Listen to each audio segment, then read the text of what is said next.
Salut à tous! Aujourd'hui, je vous propose une longue vidéo, donc un gros dossier sur les vaccins. C'est assez rare, hein, un long dossier sur la chaîne qui pique. D'habitude, mes vidéos sont plutôt très courtes. Et pour commencer, on va écouter un extrait de l'interview de Bill Gates par le Financial Times en avril 2020. Je vous traduis juste après.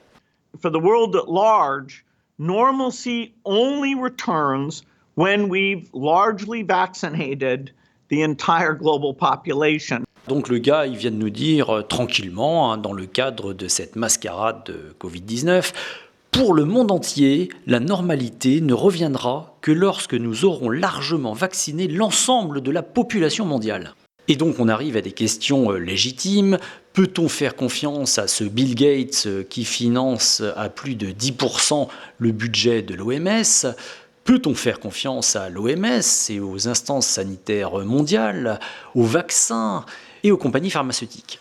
On va d'abord tenter de répondre à cette question à partir d'extraits d'une conférence donnée par un virologiste, Jean-François Saluzzo, dont voici la biographie donnée par le site Décitre.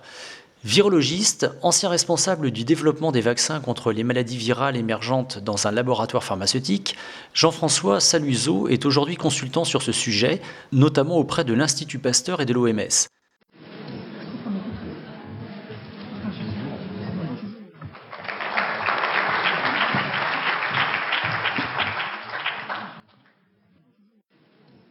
Tous les industriels sont tous des laboratoires préexistants et appartiennent aux grands groupes pharmaceutiques. Personne n'a été capable d'émerger comme laboratoire producteur de vaccins. Les vaccins sont produits sur des cellules. Alors, tout ceci, dans le cas des vaccins viraux, il faut bien comprendre, c'est qu'il s'agit du vivant. Et donc, tout ce qui va servir à cultiver un virus, par exemple, peut être source de danger. Quand vous utilisez, par exemple, du sérum de veau, eh bien, vous devez être sûr qu'il n'y a pas un risque que le sérum de veau apporte un virus, apporte de la BSE dans les vaccins. Nous avons eu dans les années 60 un drame qui s'est produit, c'est-à-dire que les cellules de reins de singe étaient contaminées par un virus qui s'appelait le SV40, qui est un virus tumorigène, qui induisait des cancers chez les hamsters. Et on a découvert que ce virus contaminait les vaccins, et notamment les vaccins utilisés chez les enfants. Ça a fait 60 millions d'Américains ont reçu ce vaccin tumorigène. Par chance, il s'est avéré qu'il n'était pas adapté à l'homme.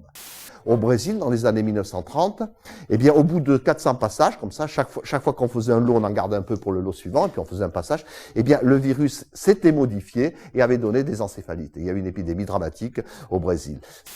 Quand il y a eu l'histoire de la BSE, il a fallu revoir tous les milieux de culture parce qu'il y avait cette obsession de dire est-ce que le prion ne pourrait pas passer dans les vaccins. Au départ, on prenait un fragment d'embryon de poulet, on le découpait, on le mettait en culture. Puis ensuite, ça s'est évolué. Il y a eu les cultures de cellules primaires, les cellules diploïdes, qui ont permis le développement des vaccins, les cellules diploïdes, c'est-à-dire des cellules normales qui sont issues de fibroblastes suite à un avortement thérapeutique embryonique, et on met ces cultures et on peut les avoir pendant assez longtemps. Par exemple, la cellule MDCK. La cellule MDCK voudrait être utilisée pour la production du vaccin contre la grippe. C'est un excellent support de production du vaccin contre la grippe, mais elle est tumorigène. Et le grand débat philosophique qu'il y a, peut-on utiliser une cellule tumorigène pour faire un vaccin destiné à des enfants ? Je peux vous dire qu'au niveau des autorités, c'était une énorme discussion, au niveau d'industriels aussi. Certains disent les quantités d'informations génétiques, c'est-à-dire d'ADN étant extrêmement faibles, il n'y a aucun risque. Certains disent oui, mais attention, on vaccine des enfants à 5 ans, à 1 an, et dans 50 ans, qu'est-ce qui va se passer, quoi. Donc, avant d'accepter une cellule comme ça, le débat est très ouvert. C'est actuellement ce qui se passe aux États-Unis avec le vaccin de la grippe produit sur MDCK par la société Novartis. Le débat, je peux vous dire, au niveau de la FDA, reste très élevé parce que c'est moralement un problème très important. Que vous vaccinez une personne de 75 ans, le risque est très très faible, mais quand vous vaccinez des enfants, vous posez aussi des questions sur le long terme. Malheureusement, il y a eu un drame qui a suivi quelque temps après. Un vaccin produit par les laboratoires Cutter était mal inactivé. Et il y a eu plus de 270 enfants qui ont contracté la polio, dont plusieurs sont décédés. Alors, c'était très important parce que là, il y a une découverte très importante. On a compris que cette étape d'inactivation, c'est extrêmement difficile pour deux raisons. D'une part, sur des aspects techniques, que je vais vous rappeler rapidement, mais également sur un autre aspect, c'est sur l'aspect contrôle du vaccin, parce que ces vaccins, quand même, avaient été contrôlés. Et quand ils avaient été contrôlés, ils avaient été trouvés bons. C'est-à-dire que le gros problème, c'est que lorsque vous contrôlez une inactivation d'un vaccin, vous allez le faire sur des systèmes in vitro qui sont peut-être moins sensibles que ce que peut être l'homme. Si quelqu'un, ça arrive, si demain un vaccin rage est mal inactivé, Sanofi, ils s'en vont, quoi. Ah ben attendez, ouais, non, vous savez, c'est arrivé pour le vaccin rage. C'est arrivé au Brésil, où il y a eu plusieurs dizaines de personnes qui sont mortes de rage. Hein.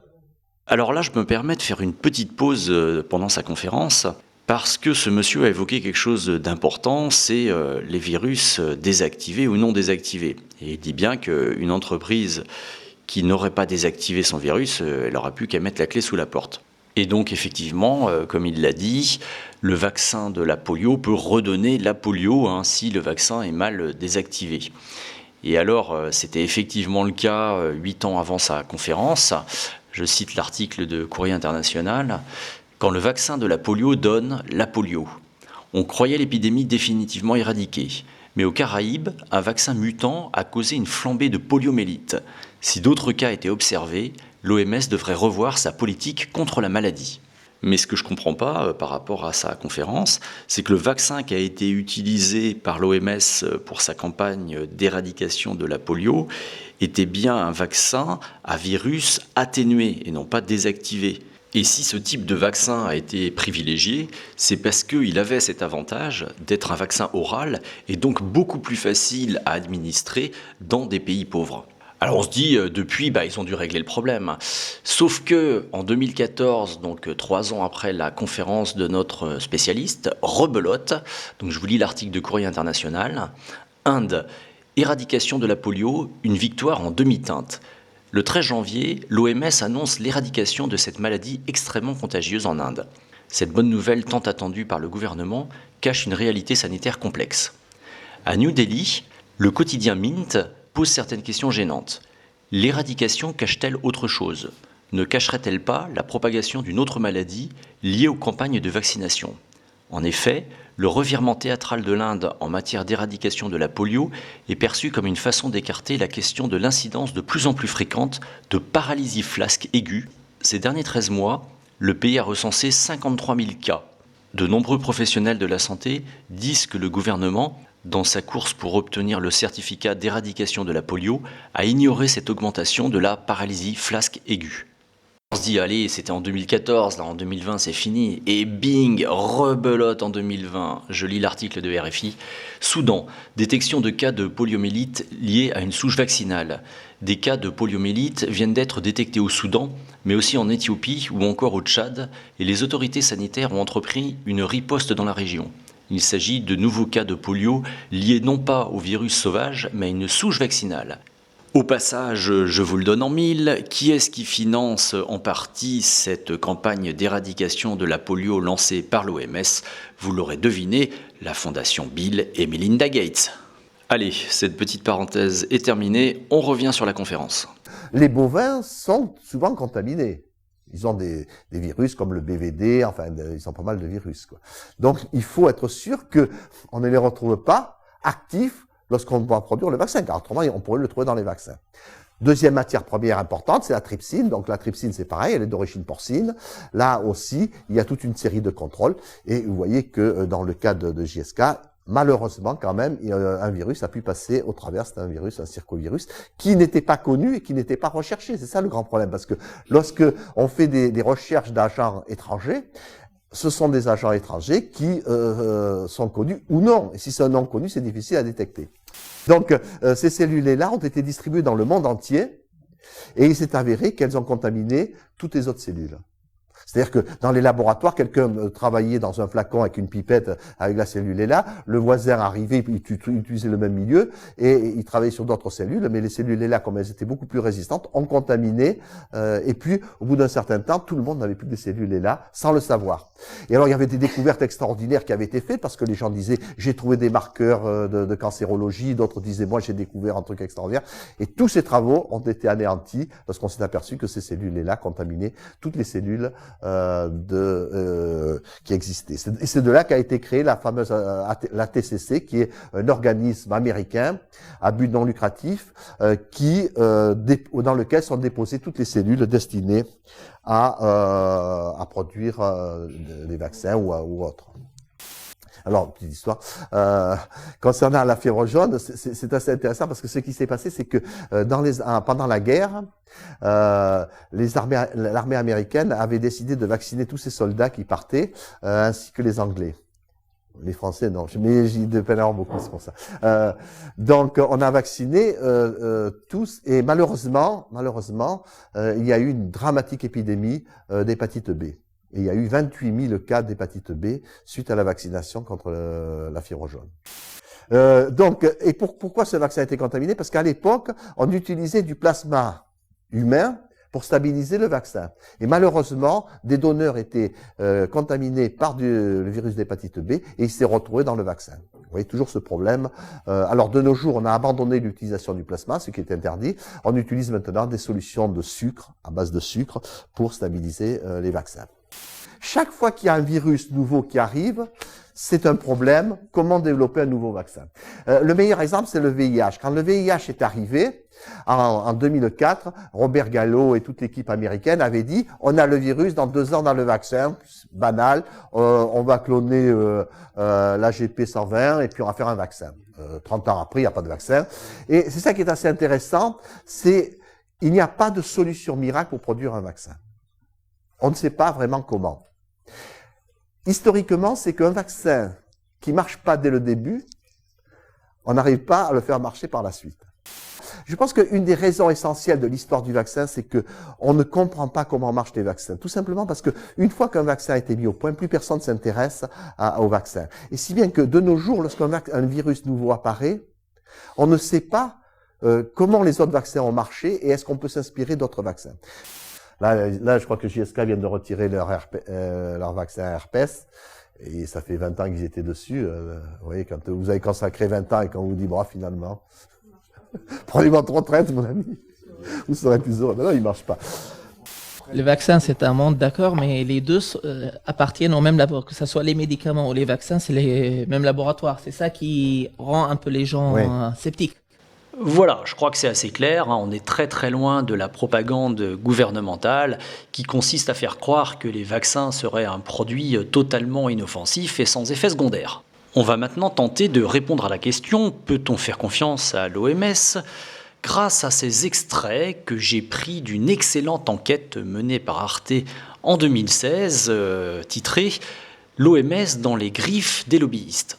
KM Gopakumar a des preuves qui contredisent les déclarations du porte-parole. Il a découvert récemment un échange de mails internes dont il ressort qu'un haut responsable de l'OMS est payé directement par la Fondation Gates. La Fondation ne se contente pas de faire des dons. Elle place également ses hommes. C'est très préoccupant. Ça peut signifier que l'OMS est dirigée par ses donateurs, non seulement parce qu'elle reçoit de l'argent de leur part, mais aussi parce qu'elle engage leurs collaborateurs et les laisse gérer le programme. James Love a ses entrées dans la politique genevoise et dispose de nombreuses informations internes. Lui aussi voit d'un œil critique l'évolution de l'OMS.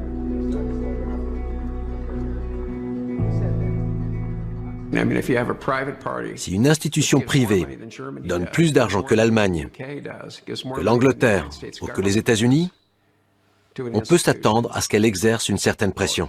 Il serait naïf de croire le contraire. Souvent, les gens ne voient pas ce que ça implique. ni quels sont les objectifs de la Fondation Gates. Il faut bien se rendre compte que les collaborateurs de Gates ne viennent pas sans arrière-pensée. Ils ont une idée bien précise de ce qu'ils veulent faire. Si demain Bill Gates décidait de soutenir plutôt l'éducation ou la protection de l'environnement, qui sont aussi de bonnes causes, l'OMS s'effondrerait. Le pouvoir de décision est dans les mains d'une seule personne. C'est digne d'une structure féodale. Bien entendu, je vous invite à voir ce reportage dans son intégralité. Je vous ai mis le lien dans la description. Sans plus attendre, pour tenter de répondre à la question « Peut-on faire confiance aux industries pharmaceutiques ?», je vous propose ce reportage de 2006 qui montre clairement une collusion entre politique et Big Pharma. Le château est exceptionnellement fermé au public. Pendant 3 jours se tient à huis clos un colloque sur le médicament. Ça s'appelle l'Université d'été de pharmaceutique. Mais cette université n'est ouverte ni au grand public, ni aux journalistes. Et voilà pourtant ce que nous arrivons à filmer. Sur la terrasse se côtoie le gratin de l'industrie pharmaceutique. On trouve entre autres le PDG de Pfizer, le président de GlaxoSmithKline, le directeur général de Boiron. 3 des plus grands laboratoires pharmaceutiques mondiaux. Chacun a payé 3 000 € pour pouvoir assister à ce colloque. Mais dans l'assistance, on trouve aussi plusieurs hommes politiques de premier plan. Eux ont été invités. Bernard Kouchner, ancien ministre de la Santé socialiste. Michel Barzac, ancien ministre de la Santé sous le gouvernement Chirac. Et enfin, Claude Évin, ancien ministre de la Santé et aujourd'hui député socialiste. Tous ces gens ont été réunis par un homme, Daniel Vial, le plus important lobbyiste de l'industrie pharmaceutique en France. Grâce à lui, chaque année, hommes politiques et gros industriels de la santé peuvent discuter de façon informelle des dossiers en cours. Nous sommes allés au château demander une interview aux lobbyistes.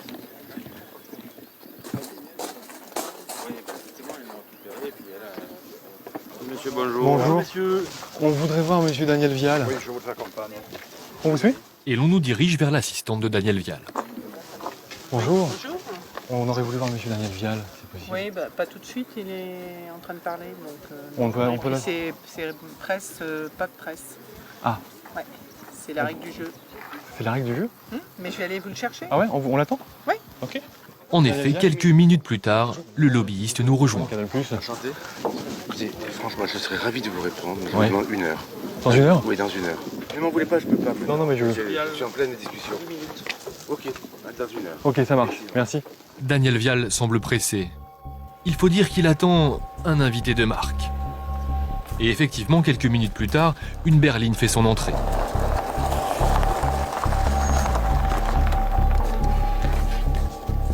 À l'intérieur, un ministre du gouvernement. Il s'agit de Philippe Bas, le ministre délégué à la sécurité sociale. Bonjour, monsieur, une question. Et il ne souhaite pas s'exprimer sur sa présence au colloque du lobbyiste. Le ministre est venu de Paris spécialement pour intervenir à la tribune. 1h30 plus tard, il ressort et n'est pas plus loquace. C'est laquelle, la mienne ? C'est celle-là. Monsieur le ministre ? Merci beaucoup. Merci de votre accueil. On peut envoyer le ministre ? Il repart comme il est venu, escorté par 2 motards. Au ministère de la Santé, on nous précisera que Philippe Bas était ce jour-là en mission officielle. Alors pourquoi ce silence ? Et surtout, comment un lobbyiste a-t-il pu faire venir autant de politiques à son colloque ? Mais pour faire venir des politiques comme ça, vous les payez ou vous les payez pas ? Non ? On les paye en liquide, mais des grosses enveloppes. Il vous en reste ? Pour faire des plans de coupe ? Non, n'importe quoi. Non, bien sûr que non. Ils viennent gratuitement. Non, ne dites pas ça, ne posez pas ce genre de questions, c'est idiot. D'accord. C'est malsain. D'accord. Bonjour. Monsieur me demande si on paye les politiques. Voilà. Le genre de questions... Ça va pas. La question fait aussi rire Michel Barzac, Il faut dire que l'ancien ministre de la Santé s'est aujourd'hui reconverti en ouvrant son propre cabinet de lobbying. En France, les relations entre politiques, industriels et lobbyistes sont souvent ambiguës. Plus récemment, en septembre 2020, une amende de 445 millions d'euros a été infligée à Roche et Novartis, et ça, les médias de masse ne nous en ont pas trop parlé. 3 laboratoires condamnés à payer une amende record pour pratiques abusives en France. L'autorité de la concurrence demande à Novartis, Roche et à l'une de ses filiales, Genentech, de s'acquitter de 444 millions d'euros. Il s'agit de l'amende la plus lourde jamais prononcée à l'encontre de l'industrie pharmaceutique par cette instance, la 4e la plus importante, tout secteur confondu. Les industriels en question sont accusés d'avoir voulu préserver les ventes d'un médicament 30 fois plus cher qu'un autre traitement disponible pour soigner une maladie ophtalmologique. Genentech avait développé le Lucentis, mais aussi l'Avastin, un anticancéreux qui s'est avéré tout aussi efficace pour soulager les patients atteints de dégénérescence maculaire liée à l'âge. Cette pathologie qui provoque des troubles visuels représente la première cause de malvoyance chez les plus de 50 ans et toucherait 8% des adultes selon l'INSERM.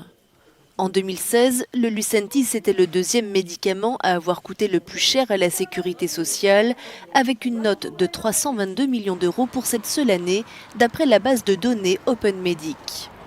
Alors pour conclure, en ce qui me concerne, malgré ça, je ne suis pas encore anti-vaccin, car je pense qu'à la base, cette technique a une légitimité.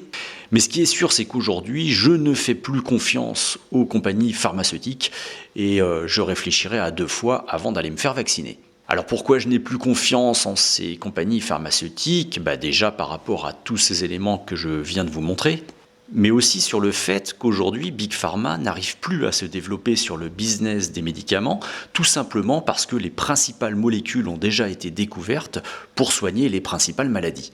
Et donc, vous l'aurez compris, la seule façon pour elles de continuer à faire du fric, c'est de lancer des campagnes de vaccination.